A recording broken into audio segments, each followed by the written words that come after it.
Desde este instante, Constanza Del Yon dialoga junto a sus invitados sobre aquello que es único, irrepetible e inestimable. En Radio María comienza Diálogos de Vida.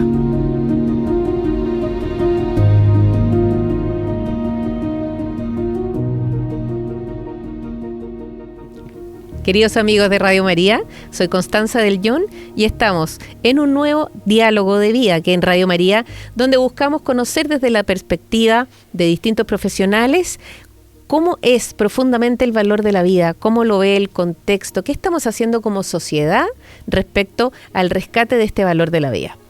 Hoy día está para conversar con nosotros Roberto Astaburuaga, él es del área legislativa de la ONG Comunidad y Justicia. Roberto, ¿cómo estás tú? Muy bien, Constanza, muchas gracias por la invitación, un gusto estar acá. Gracias por estar hoy día con nosotros. Con Roberto vamos a hacer una visión, ya se dieron cuenta, es abogado, una visión desde el punto de vista de las leyes, de qué ha pasado hasta el día de hoy, cómo está la legislación avanzando o retrocediendo respecto al tema de la vida, cómo las leyes y como sociedad estamos comprendiendo la vida. Roberto, para eso, sentemos bases de esta discusión. Nosotros tenemos una constitución que dice que se defiende la vida del que está por nacer. Y sin embargo, tenemos una ley, la ley 21.030, donde se despenaliza el aborto en 3 causales. Despenalización que en la práctica se ha transformado como en una prestación obligatoria, ¿verdad? Pero ¿cómo conviven en un mismo país, en una misma legislación, una constitución que dice proteger la vida y por otro lado leyes que en la práctica le dan el vamos?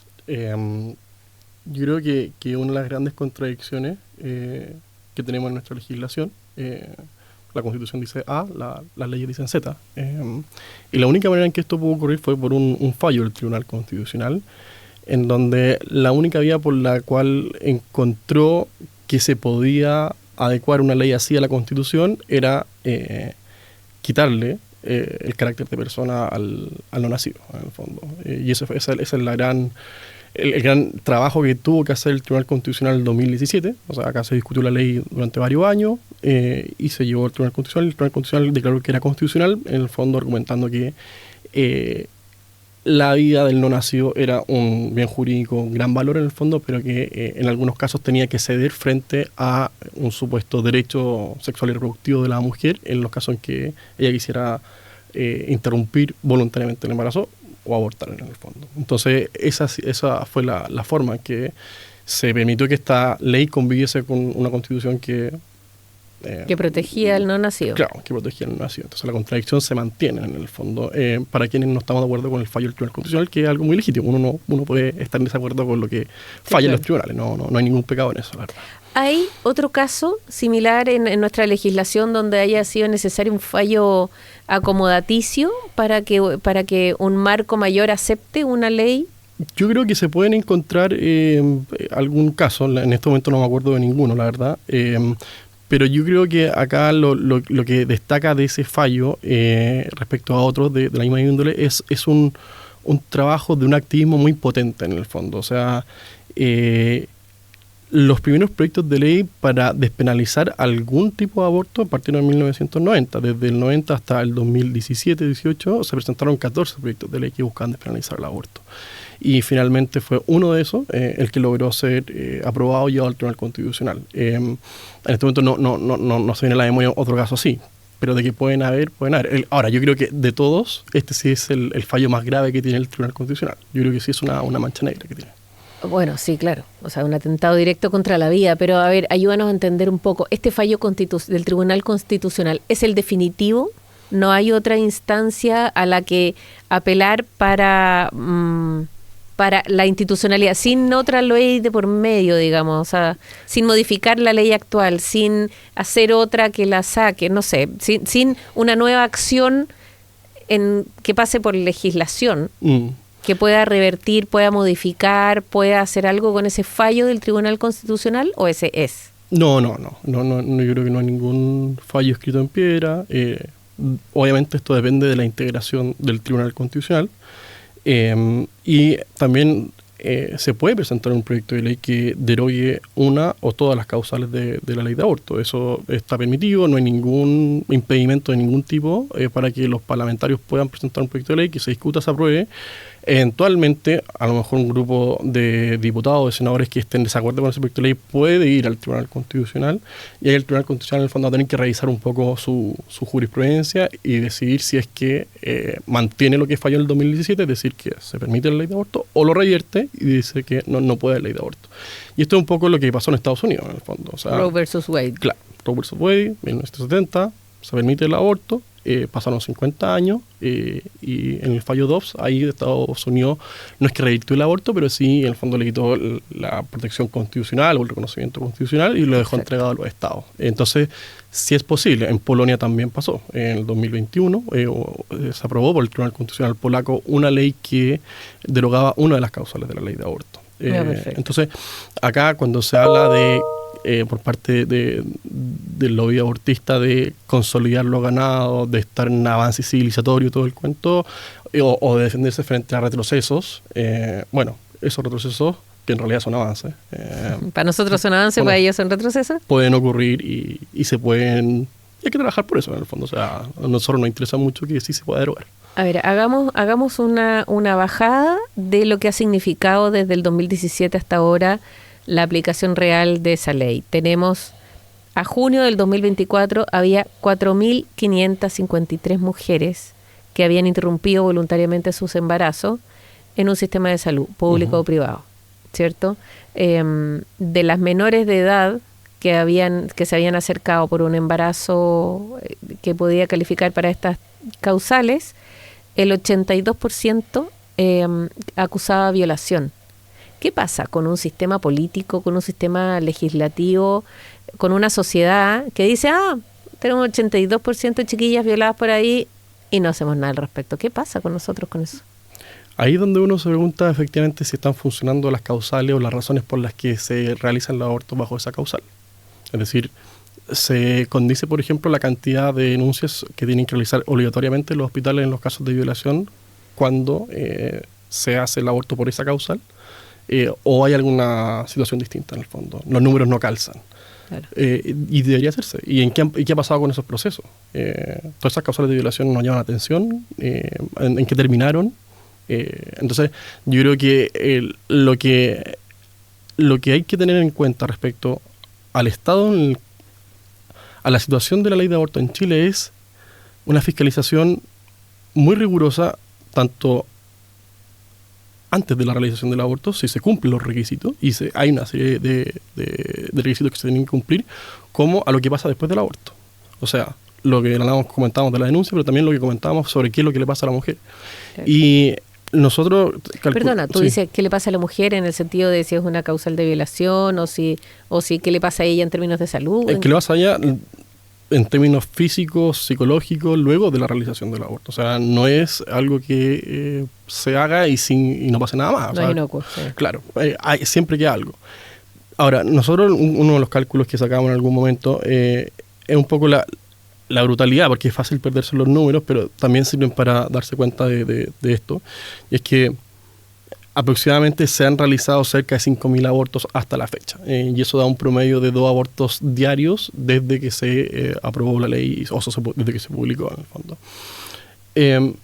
Pero si uno empieza a revisar por causales, la semana de gestación en la que se realiza el aborto, eso ya es muy...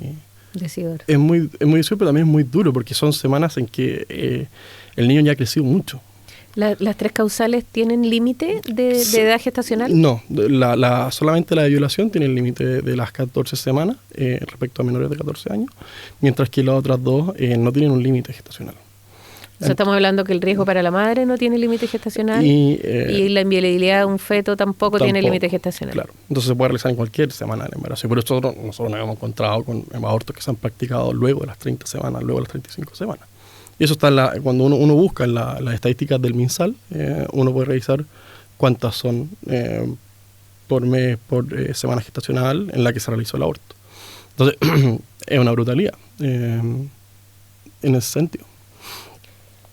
La ley de aborto de las 3 causales considera también consejería, considera también que las personas que se presentan en esas causales puedan tener una derivación. ¿Se realiza esa derivación? ¿Qué es esto? Nosotros no hemos revisado con tanto detalle, pero sí sabemos que hay un acompañamiento que se le está realizando a las mujeres que quieren abortar, pero nuestra impresión es que falta un acompañamiento a mujeres con embarazo vulnerable, en el sentido de que tengan o lleven a término en el fondo el embarazo y tengan a su hijo. Y nosotros creemos que ahí es donde la mujer en el fondo no es... El aborto se le ofrece como la única solución. Claro. Nosotros creemos que hace falta en el fondo una política estatal que en los hospitales les ofrezca un programa de acompañamiento real de 3 años desde la constitución, desde que parte el embarazo hasta 2 años después del parto en el fondo, con todo tipo de facilidades y ofertas de cualquier tipo de pañales, acompañamiento monetario, habitacional, de todo, en el fondo contención psicológica. Nosotros creemos que ahí falta una... No, suena mal decir nivelar la cancha, pero sí es necesario que las madres puedan tener la alternativa de decir, chuta, esto me dan una alternativa distinta, en el fondo. Y eso igual dice algo, porque respecto... Cuando se configura la causal, en el fondo, el 85% de las madres quiere realizarse el aborto y se lo realiza. Pero hay un 15% que no. Yeah. Entonces mi pregunta es, ¿por qué no? ¿Por qué no se realizan el aborto? ¿Qué las llevó a pensar que no? A lo mejor no se configura la causal, a lo mejor hubo una pérdida espontánea, lo que sea, pero a lo mejor hubo más de una que dijo... Una decisión personal. Claro, dijo, no, yo quiero tener a mi hijo, en el fondo. O alguien le ofreció ayuda. Entonces, ¿cómo hacemos para revertir esos números? ¿Cómo hacemos para que las madres tengan en el fondo esa posibilidad de poder tener a su hijo, que tengan un acompañamiento? Entonces yo creo que las preguntas que muchas veces hay que empezar a hacer las políticas públicas, leyes, programas, normativas, programas municipales.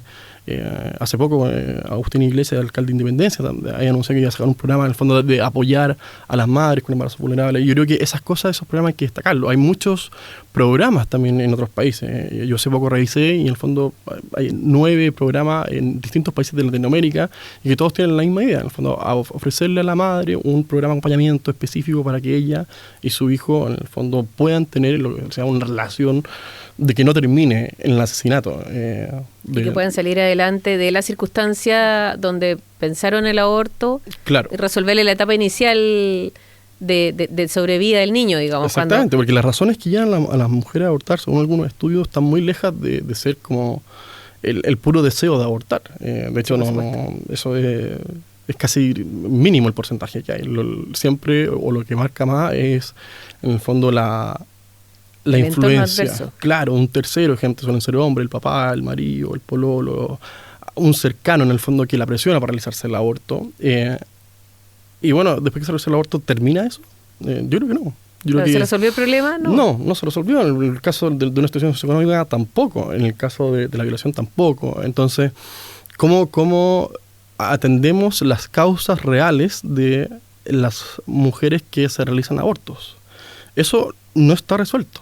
No. Eso permanece. Entonces, se ofrece el aborto como una única alternativa para salir de esa situación. Y bueno, entonces, ¿qué pasó con ese 85% de las mujeres que abortaron por esas causales?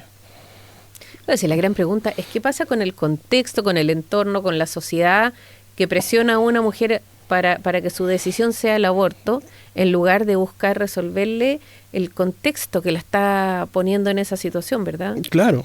O sea, y también, bueno, y de las que abortaron, ¿cuántas se arrepintieron? ¿Hay estudios sobre eso? Hay fundaciones que trabajan el tema, pero no sé si hay estudios propiamente. Pero vale la pena hacerse la pregunta de saber, bueno, la evidencia científica dice que existen secuelas psicológicas profundas de las mujeres que se realizan aborto. Bueno, ¿qué ha pasado con todas esas mujeres? La unidad de salud mental, por ejemplo, en los CEFAM, ¿atienden casos de mujeres que han abortado? Si una mujer se realiza un aborto, después se realiza más, se arrepiente, tiene más hijos, no tiene más hijos, ¿cómo la acompaña el Estado? Claro. ¿Cómo la recibe su familia? ¿Cómo te toma, y ahora aquí viene como el paso siguiente, ¿cómo te toma la legislación cuando tú decides hacerle caso y abortas? ¿Y cómo te toma la legislación cuando decides quedarte con tu hijo y seguir adelante? Te lo pregunto por lo siguiente. Se ven en Europa, en España, casos, por ejemplo, donde hay madres que tienen un diagnóstico o de síndrome de Down o de alguna situación un poco adversa, alguna malformación en un hijo, y deciden tener a su hijo pese a la recomendación médica de abortar a ese hijo. Y ahí todo el sistema se te vuelve un poco en contra. Ah, no, es que tú eres el que decidió tenerlo, o sea, es cosa tuya. Claro. Eso ya va contra lo que el sistema te puede ofrecer, te puede dar, que era como olvidarnos del tema. Claro. En Chile, ¿cómo va ese tema? Porque te lo pregunto por un aspecto súper concreto de la ley. La ley de aborto tiene un ítem súper controversial que es el de la libertad de conciencia, ¿cierto? El derecho a ser objetor de conciencia. Claro. O sea, médicos, personal médico, que aquí también te pregunto hasta dónde llega la extensión de personal médico, ¿no? Objetor de conciencia. Dice también resoluciones posteriores que esa objeción de conciencia tiene que ser manifestada por el personal antes de estar enfrentado a una situación de aborto, vale decir, tiene que haberle declarado en una ficha, en una forma estándar, yo soy objetor de conciencia. Claro. Cómo la legislación, cómo las recomendaciones del ministerio, cómo la práctica está haciéndole seguimiento a esos casos. ¿Están siendo perjudicados, por ejemplo, en su empleabilidad porque son objetores de conciencia? Hay una recomendación, una resolución del Ministerio de Salud que pide que todos los servicios de urgencia públicos tengan personal no objetor de conciencia. Sí. Yo creo que este gobierno, no de forma tan pública quizás, pero lo que más le interesaba en este tema era consolidar un poco lo que se había aprobado con la ley de aborto. Y eso implicaba, sobre todo, yo diría, derrumbar las principales barreras que, según ellos, en el fondo, enfrentan las mujeres cuando se quieren realizar un aborto. Y la principal, y esto está, sobre todo en la profesores de universidades han escrito sobre esto, es la objeción de conciencia. La objeción de conciencia personal es el mayor problema, en el fondo, que enfrentan las presiones abortistas. Claro. Y eso es bastante significativo porque en el fondo se puede ser objetor respecto de una o respecto de varias. De las causales. De las causales, claro. Y lo que llama la atención también es que acá son casi 2/3 de los profesionales de la salud que realizan un aborto que son objetores, en el fondo. 2/3. Sí, un 66%. El personal en general, estamos hablando médicos, matronas, enfermeros, sí, arsenaleras, el personal completo, claro, que interviene en un evento de salud. Claro. Entonces, y además la gran mayoría de ellas son mujeres. En el fondo acá la gran cantidad, entonces evidentemente está registrado que hay hospitales públicos que no tienen en el fondo médico dispuesto a realizar abortos, que son todos objetores. Entonces ahí la obligación de derivación se vuelve mucho más importante en el fondo para poder realizar el aborto. Y lo que ha intentado el gobierno en el último tiempo ha sido doblar la mano a esto, en el fondo. Y para eso introdujo una modificación al reglamento de objeción de conciencia, que la ley de aborto ordena que se publique. Y esa modificación lo que hace es establecer ciertas dificultades o restricciones para la objeción de conciencia, o para la manifestación de la objeción de conciencia. Para la manifestación de esa objeción de conciencia. Claro. Y una de ellas es precisamente el tema de los turnos, en el fondo. Es decir, que acá se privilegia en los turnos a los doctores que no son objetores. Y así, en el fondo, que exista una preferencia por ese tipo de doctores, y los doctores que son objetores, en el fondo, quedan relegados, y ante eso tienen un incentivo perverso, por el fondo, a no declararse objetores de conciencia. Claro. Y esto evidentemente al final pega mucho porque es un poco lo que tú me comentabas recién sobre cómo el sistema en el fondo te está pauteando para que vayas en un determinado sentido. En vez de poder garantizar el respeto a que un doctor no quiera realizar un aborto o algún profesional de salud no quiera participar en la realización de nada de lo que tenga que ver con el aborto, acá se va en la línea contraria. O sea, acentuar los niveles de derivación. Y esto nosotros igual lo intuíamos en algún momento, y nosotros dijimos, acá en algún momento se va a publicar una lista negra en el fondo de objetores de conciencia, es decir, que esté publicado en todas partes quiénes son los doctores objetores y que tengan que hacerlo, que esté registrado en las páginas web de los hospitales y en lugares físicos de los hospitales. Entonces, pero hasta este momento se supone, como dice esta modificación del reglamento, que es información protegida, sí, que el director del hospital o del establecimiento médico es el único que tiene acceso, pero finalmente si no te pusieron a ti y pusieron a otra, tú eres objetor de conciencia. Entonces, el reglamento, esa modificación del reglamento todavía no se hace. La Contraloría General de la República tiene que autorizarla y en el fondo estamos pendientes todavía de eso, pero los borradores indican que todo apunta en ese sentido. Es decir, acá hacer la vida lo más difícil posible a los objetores, cosa que no se dificulte tanto la realización de los abortos, según ellos. ¿Por qué si hay 2/3 del personal de la salud objetor de conciencia? Uh-huh. Si tenemos una sociedad que mayoritariamente se pronuncia pro vida, Uh-huh. ya que en la discusión de constitución, de borrador de constitución, fue tema. Sí. ¿Por qué todavía está ¿cómo decirlo?, arratonamiento y no pararse y decir, es que no puede ser que los temas antivida sean los que prevalezcan? ¿Qué pasa? Que en las manifestaciones concretas pro vida, decir, oye, somos mayoría. Yo creo que acá hay algo que ha pasado, que es que el producto de un trabajo activista muy bien hecho, admirable en el sentido del sector abortista, de cómo han logrado instalar un poco una especie de este tipo de consenso basado en la autonomía y en los derechos sexuales y reproductivos de la mujer. Y yo creo que en parte una de las preguntas que yo tengo ¿es real ese supuesto consenso en el fondo? Porque uno escucha en la discusión de hoy en día, en el tema constitucional, cuando fue el segundo proceso, que en el fondo Chile estaba un poco de acuerdo con las 3 causales. O sea, 50% a favor de las 3 causales, 25% en contra de todo tipo de aborto y 25% a favor de todo tipo de aborto. Esa es como la clásica división. Y en el fondo parecía como que ese consenso se arrastra hace muchos años, sobre todo de 2012, 14 hacia adelante. Pero yo creo que ahí vale la pena en el fondo hacer un doble clic sobre que ese consenso en parte fue construido artificialmente por la forma en que se hicieron las preguntas. Si uno empieza a revisar un poco cómo las encuestas van preguntando, evidentemente que te van dejando en un encajonamiento en donde tú terminas por estar a favor de alguna de las causales. Porque te presentan a la peor de las víctimas, claro, a la más frágil, a la más débil, y tú dices, ¿cómo voy a estar en contra de ella? Claro. O sea, le ponen un rostro súper dolido y doloroso, sí, a la causal. Exactamente. Y también de que no te dan, por decirlo así, una alternativa. ¿Estás a favor o no del aborto? Esa es la pregunta.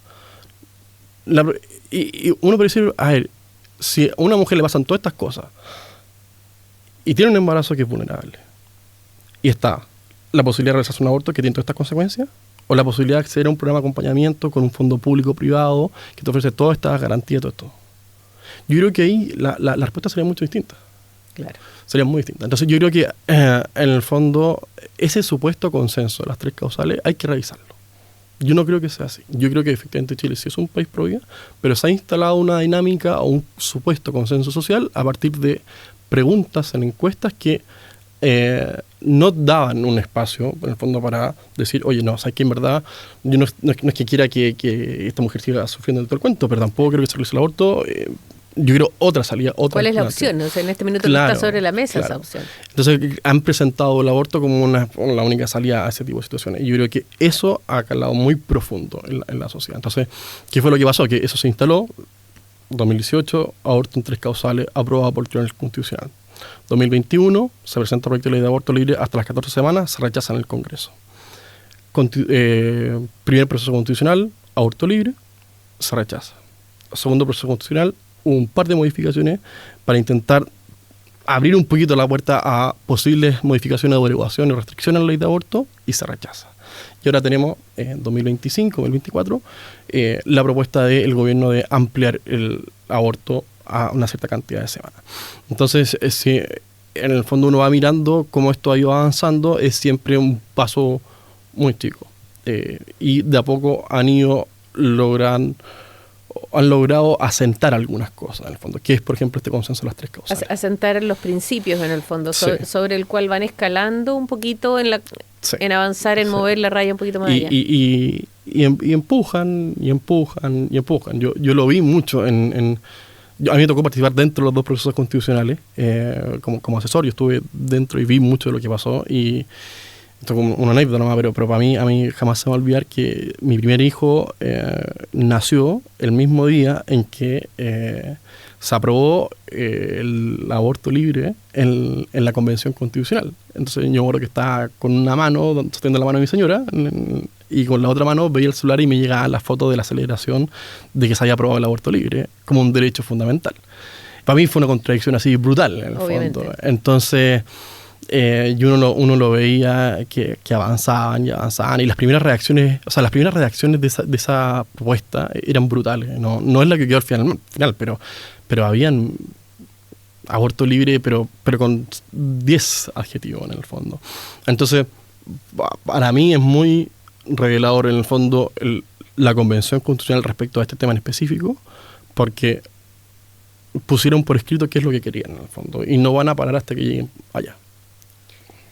Y es súper importante lo que tú estás diciendo. Si uno tiene en la mira cuál es la meta final y qué carácter tiene y qué adjetivos, como tú dices, cómo están calificando esa situación que es la meta, que yo creo que en el fondo los procesos constituyentes, para efectos de quienes lo rechazaron, tiene el mérito de haberles permitido como poner las cartas sobre la mesa, un poco, ¿cierto? Totalmente. O sea, porque uno puede decir, ay, pobrecita, esta que está en el peor de los casos y que no solamente el hijo no va a sobrevivir y que la madre está al borde de la muerte y que además ese embarazo es fruto de una violación, en masa, sola en la noche, en la mitad de la calle. O sea, ya todo lo que te pueda...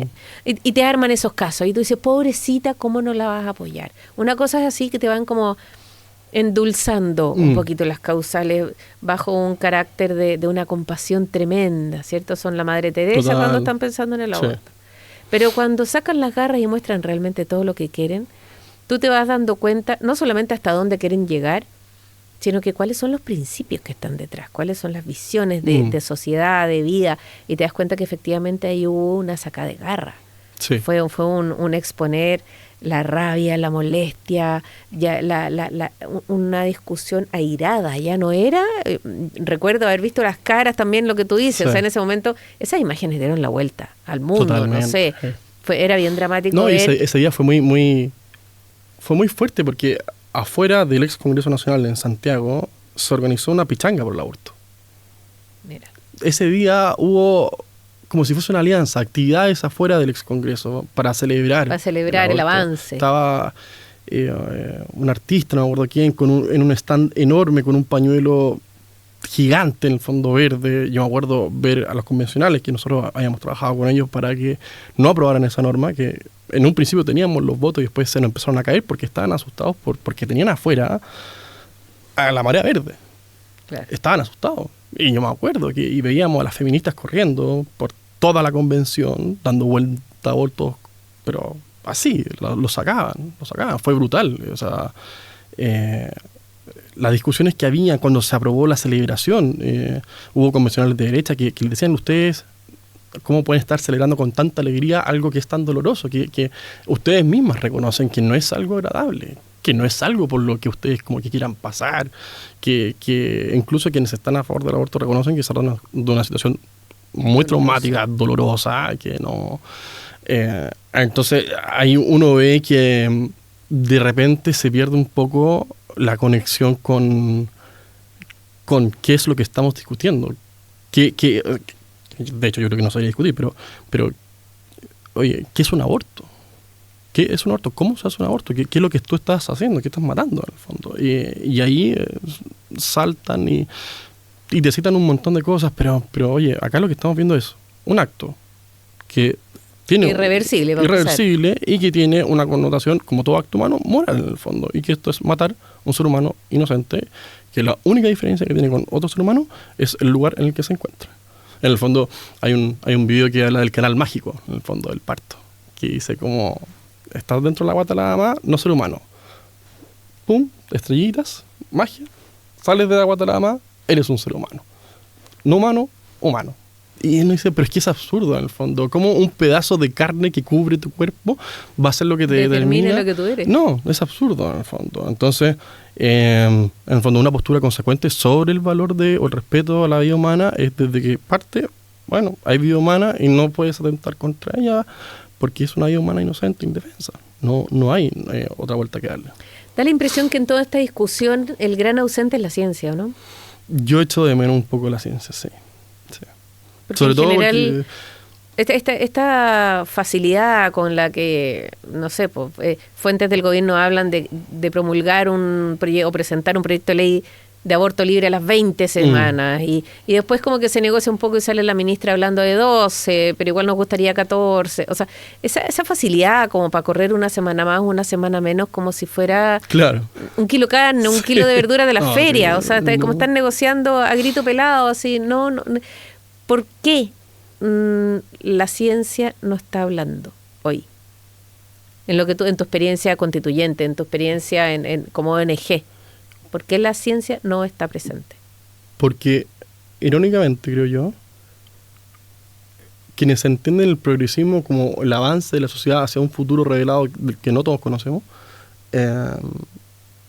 parece que respecto a algunos temas prefiere no mirar la realidad o la ciencia. Prefiere taparse los ojos e imponer la ideología. Y esto yo creo que se nota mucho porque hubo una encuesta de la Universidad de los Andes el año pasado, en donde creo que se le preguntaba, no sé si estudiante o no me acuerdo bien, pero en el fondo el 60% de los encuestados reconocía que el ser humano que está en el vientre de la madre es una persona, pero el otro 40% no. O que no hay vida humana en el embarazo. Entonces uno dice, ¿qué es lo que se está enseñando en los colegios? ¿Cuál es la biología que le estamos enseñando a los niños? Pero yo creo que ahí hay un problema en el fondo, de que desde las bases no se está enseñando correctamente esto, o al menos no se está enseñando que si hay vida humana, entonces hay una persona. Ese yo creo que es o se está enseñando ideología en lugar de enseñar ciencia. También. Pueden ser las dos cosas. Ya está el paso anterior a preguntarse por qué como sociedad estamos enseñando desde la ideología y no desde la certeza. No sé, eso yo creo que quizás el MINEDUC tiene un montón de respuestas o no las tiene. Tiene. Pero yo creo que hay un problema que ahora yo creo que es complejo en todo caso, porque aún reconociendo el aspecto científico del tema, hay algunos que igual están por el aborto. Entonces, en el fondo, no basta solamente con que todos entiendan a la perfección cómo funciona el embarazo y la vida humana y el que 6 personas, sino como además de eso hay algo más que atender en el fondo, que es como que es un poco el tema que yo creo que es más filosófico, pero es la autonomía. Es decir, yo hago con mi cuerpo lo que quiero, yo decido en el fondo, que es un poco el discurso abortista. ¿Es así o no? ¿Realmente tengo ese poder soberano para poder determinar quién es persona o no? ¿Tengo el derecho a tomar decisiones de vida desde solamente lo que quiero? Exactamente. Esa es la pregunta que hoy día... Yo creo que claro, no es suficiente en el fondo con decir acá hay una vida humana, sino que la existencia de esa vida humana implica un respeto, en el fondo, por parte de otro, y la autonomía no se puede esgrimir como una razón para poder atacar esa vida humana inocente. Claro, porque justamente quiero llevarte por ese lado, por el lado del tomador de la decisión. Llevo muchos años rastreando cómo van avanzando o evolucionando los argumentos pro aborto. Inicialmente era, como estamos acá, ¿cierto? Con este escenario de la vida al límite, de la madre, del hijo, de la situación horrorosa de una violación, ¿cierto? O sea, situaciones límite, sí. ¿Ya? Después de eso se va avanzando sobre presionando el aborto libre o hasta cierto número de semanas, ¿verdad? De manera de que tengas un margen de decidir por qué quieres. Sí. Y después finalmente la discusión se lleva ya no al valor de la vida, a si es vida o no es vida, sino que a la conveniencia. Ya se nos olvida o nos conviene dejar de lado el tema del valor fundamental de esa vida que se está desarrollando, sino que ya entra al campo de la conveniencia. Me conviene en este momento de mi vida, me conviene en esta etapa de la vida, me conviene ahora, no mejor después, o sea, ya se llega al terreno de la conveniencia. Y yo veo un poco con sorpresa que nuestra sociedad está llevando la discusión hacia el lado personal, de la percepción, de lo que yo creo, yo siento, yo pienso, y no tanto a la consideración de que aquí estamos hablando de otra persona, sí, sobre la que estoy decidiendo. Y ahí te quiero llevar justamente al campo de la discusión que se está queriendo poner en este momento, ¿verdad?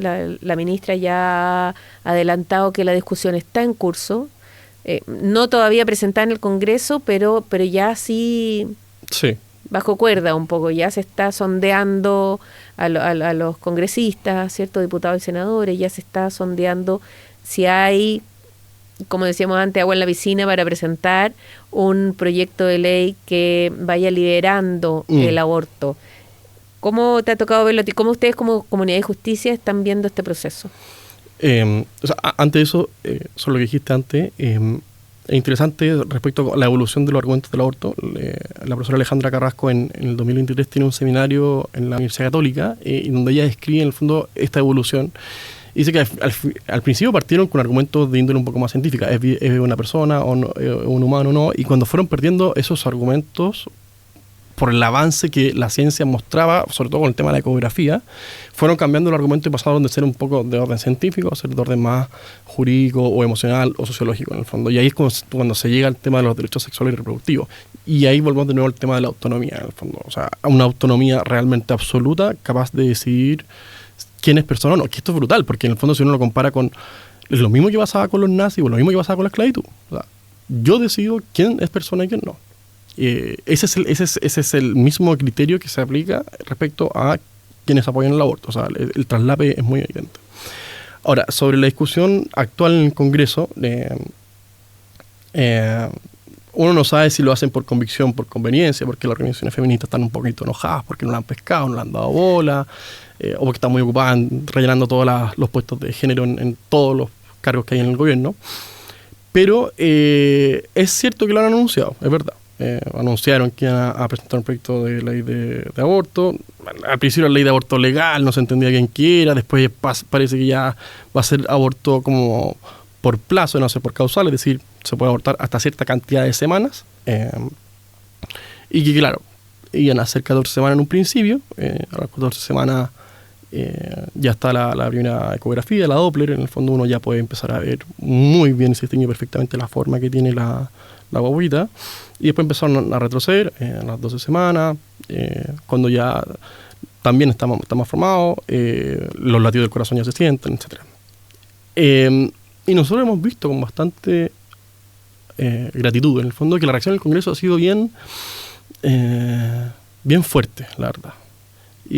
¿Fuerte de sólida o fuerte de impactante? Fuerte de sólida de oponerse, en el fondo, decir no más aborto.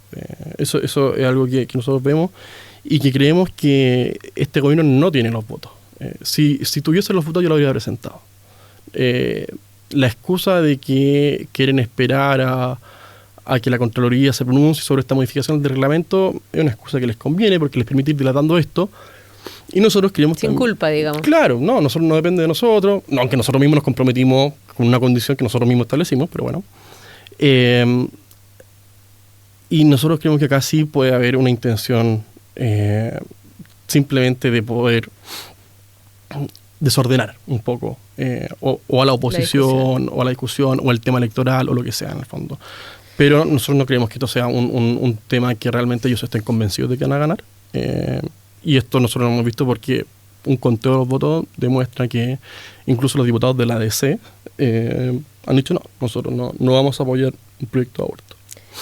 Estamos hablando, y ya nos quedan apenas unos minutitos, pero quiero llevarte estamos hablando del escenario de gobierno, ¿verdad? O feminista o pro aborto, hacia dónde quieren presionar. ¿Cómo ves tú el trabajo que hay que hacer? Tú habías hablado de un trabajo donde había que ir a mirar a esa mujer que está en causal de aborto y ver sus motivaciones. ¿Cómo lo ves tú? ¿Cómo lo ve la ONG Comunidad de Justicia que habría que hacer el trabajo con esas mujeres? O sea, nosotros sí tenemos muy claro que hay que trabajar por derogar la ley de aborto. Y en el sentido, no solamente de una derogación explícita de la ley, sino en el sentido de que el aborto no sea una opción.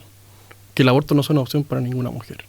Que sea tan terrible en el fondo lo que está haciendo con el aborto, que ninguna mujer pueda decir en verdad yo quiero realizar un aborto. O sea, que se le pueda ofrecer todo lo que ella necesita en el fondo para que pueda tener en el fondo un embarazo lo más protegido posible, con toda la atención que se necesita y también después del nacimiento.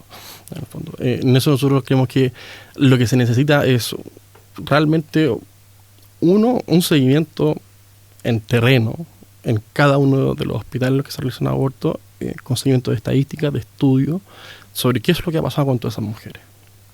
Cuántas se han arrepentido, lo que comentaba un poquito antes, en el fondo. ¿Qué es lo que necesitaban? ¿Hubieran cambiado la decisión o no?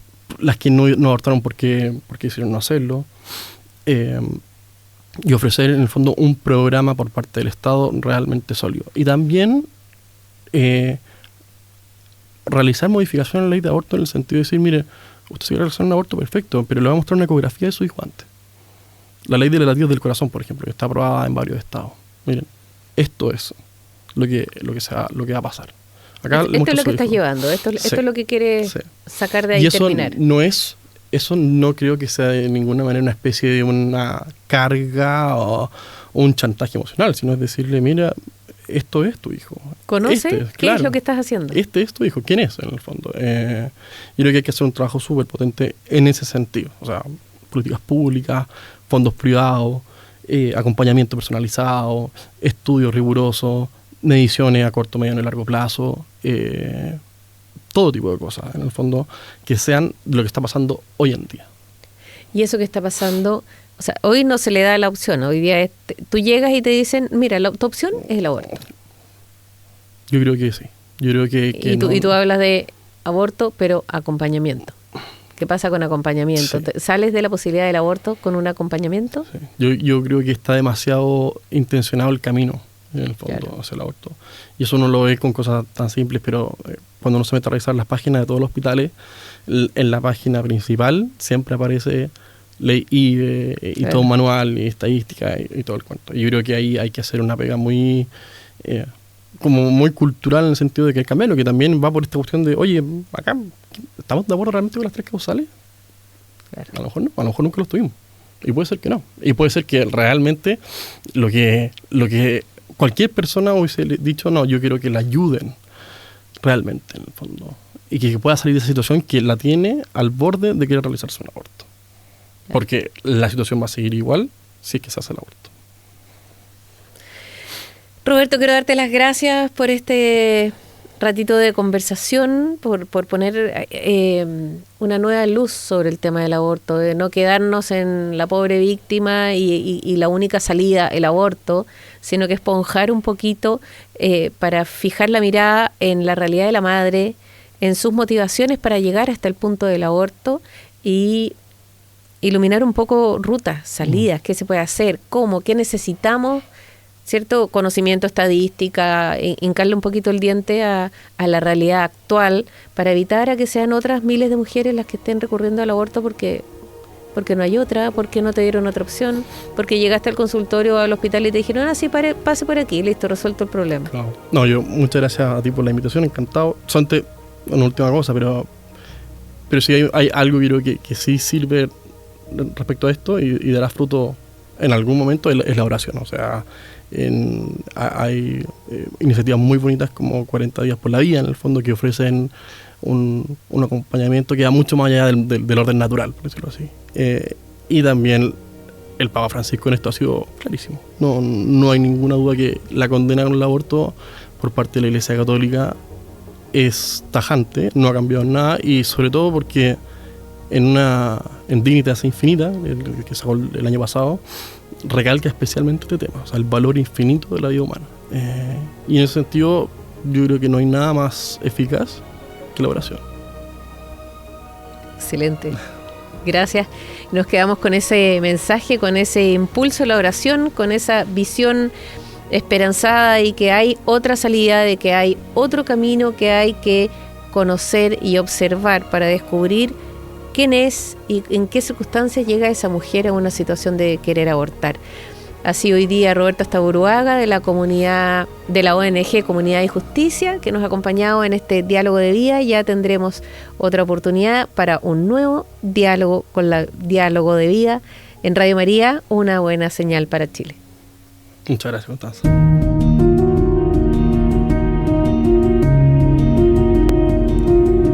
Hemos presentado Diálogos de Vida, conducido por Constanza del Yon. Siga en nuestra sintonía.